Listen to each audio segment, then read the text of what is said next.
Bonjour à toutes et à tous. On poursuit notre étude des fonctions affines et on va parler des tableaux de variation et des tableaux de signes. Voyons un premier exemple de fonction affine. Ça va nous permettre de revoir rapidement ce qu'on avait vu dans la première vidéo. Quand on a une fonction du type qui a x associe à x plus b, on appelle ça une fonction affine. Le nombre a est appelé coefficient directeur. Pour cet exemple, a égale 4. Et le nombre b est l'ordonnée à l'origine. Pour notre fonction f, on a b égale moins 3. On avait également vu que la représentation graphique d'une fonction affine est une droite. Et une des méthodes pour la tracer est justement d'utiliser ces deux coefficients. Le nombre b, leur donné à l'origine, est égal à moins 3, donc la droite passe par moins 3 sur l'axe des ordonnées. Ensuite, le coefficient directeur est égal à 4. Ça se traduit par le fait que si on se décale d'une unité vers la droite, on se décale de 4 unités vers le haut. On obtient un deuxième point et on peut tracer à droite. On va maintenant s'intéresser au tableau de variation et au tableau de signes de cette fonction. Pour le tableau de variation, on peut voir sur la représentation graphique que la fonction est croissante pour des valeurs de x allant de moins 1 jusqu'à 2. Pour le tableau de signes, on regarde sur la représentation graphique pour quelle valeur de x la fonction a des images négatives. En d'autres termes, on regarde quand est-ce que la droite est en dessous de l'axe des abscisses. Ça correspond aux valeurs de x allant de moins 1 à environ 0,8. On le marque dans le tableau en mettant un signe moins dans l'intervalle allant de moins 1 à 0,8. Et de même, entre 0,8 et 2, la fonction est positive. Et on peut même ajouter que pour environ 0,8, on a f de x qui vaut 0. C'est toujours une information intéressante à marquer. Voilà pour ce premier exemple. On va généraliser tout ça et surtout, on va essayer de faire mieux. Pour commencer, vous avez pu voir qu'on a parfois des valeurs approchées, comme ce 0,8 pour lequel la fonction s'annule. Notre premier objectif sera de faire des calculs plutôt que des lectures graphiques pour pouvoir être plus précis. Ensuite, les deux tableaux qu'on a faits sont pour des valeurs de x allant de moins 1 à 2. Je pense que ça ne poserait de problème à personne d'élargir ces bornes, car, comme c'est une droite, on voit bien qu'elle sera toujours croissante, même au-delà de ces bornes. On va quand même voir que les calculs et les raisonnements qu'on fera nous permettront d'être sûrs et certains qu'on peut élargir les bornes. Et pour ceux qui craignent que ce ne soit plus long, sachez qu'on pourra faire tout ça sans avoir besoin de faire la représentation graphique de la fonction. En effet, on va commencer par voir une propriété concernant les variations. Soit f est une fonction affine. Si son coefficient directeur est positif, alors la fonction est croissante sur l'ensemble des nombres réels R. Si le coefficient directeur est négatif, alors la fonction est décroissante sur R. Et à la frontière entre les deux, si a égale 0, alors la fonction n'est ni croissante ni décroissante, elle est constante. On a déjà vu l'explication de cette propriété. Si le coefficient directeur est positif, alors on part de l'ordonnée à l'origine, on se décale d'une unité vers la droite et on se décale de a vers le haut. La fonction est croissante. Et si à l'inverse a est négatif, alors on part de b, on se décale de 1 vers la droite et de a vers le bas. Cette explication est un peu rapide et peu rigoureuse. Je vous exposerai la preuve complète de cette propriété en fin de vidéo.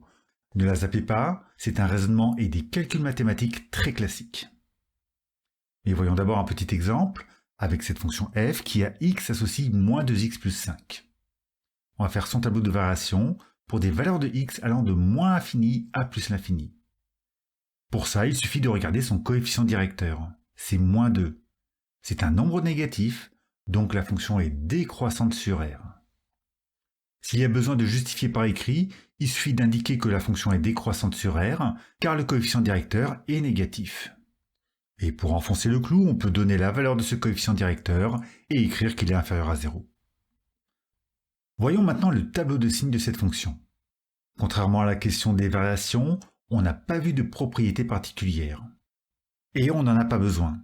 Il suffit de résoudre une inéquation. Quand on cherche à savoir quand est-ce que moins 2x plus 5 est supérieur à 0, on cherche à savoir pour quelle valeur de x, moins 2x plus 5 est positif. Il suffit de soustraire 5 des deux côtés, puis de diviser par moins 2. Moins 5 divisé par moins 2, ça fait plus 2,5. Et rappelez-vous que quand on divise par un nombre négatif, on doit retourner l'inégalité. On n'a plus qu'à marquer ce résultat dans le tableau. On marque la valeur de x qu'on a trouvée.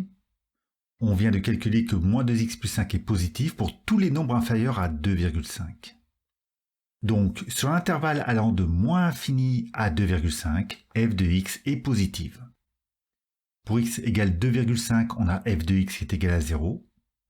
Et pas besoin d'une nouvelle inéquation pour savoir que sur l'intervalle allant de 2,5 à plus infini, la fonction est négative.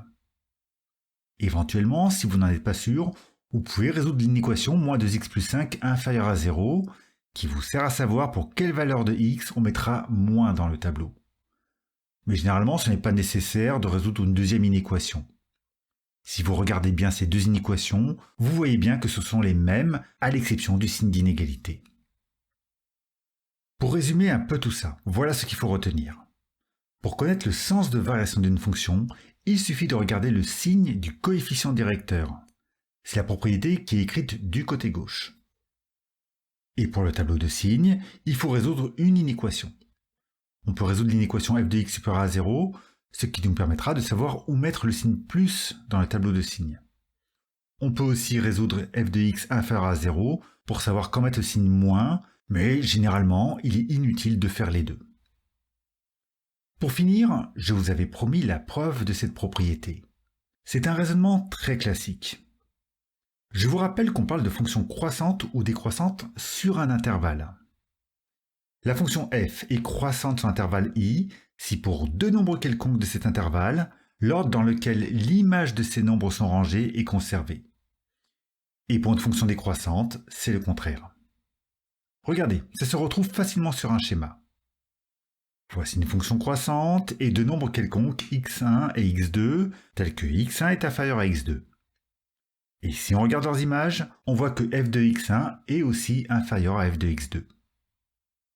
Même principe pour une fonction décroissante, sauf que là, quand on regarde les images, c'est f de x1 qui est supérieur à f de x2. Si ça vous intéresse, vous pouvez retrouver toutes ces explications en détail dans la vidéo sur les variations des fonctions. Allez, je fais un peu de place pour la preuve. On appelle f une fonction affine quelconque. x1 et x2 sont deux réels quelconques, et, comme dans le rappel, je considère que c'est x1 qui est inférieur à x2. Cette information est importante et je vais l'utiliser sous cette forme. Si x1 est inférieur à x2, ça signifie que x1 moins x2 est négatif. Et je vais calculer f de x1 moins f de x2. f de x1 c'est ax1 plus b. Et f de x2 c'est ax2 plus b. Notez bien la présence des parenthèses, elles sont obligatoires ici. On peut maintenant les supprimer en faisant bien attention au changement de signe pour ax2 plus b. Les b s'éliminent et il reste ax1 moins ax2. A est un facteur commun, donc on peut factoriser, ce qui donne a facteur de x1 moins x2.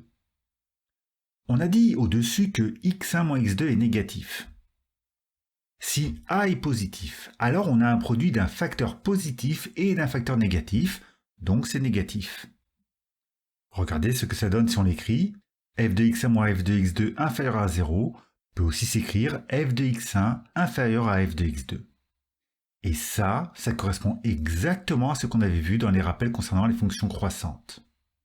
Donc si le coefficient directeur a est positif, alors la fonction affine est croissante sur l'ensemble des réels R. Ce qui prouve ce premier point de la propriété. On n'a plus qu'à étudier le second point, à savoir regarder ce qui se passe si le coefficient directeur a est négatif. On a un produit de deux facteurs négatifs, donc c'est positif. On peut l'écrire en dessous, et comme précédemment, f de x1 moins f de x2 supérieur à 0 donne f de x1 supérieur à f de x2. D'après le rappel, ça nous permet d'affirmer que dans ce cas, la fonction f est décroissante sur R. Voilà pour cette preuve très classique, et même si le plus important est de se rappeler de la propriété, la compréhension de sa démonstration est importante pour la suite.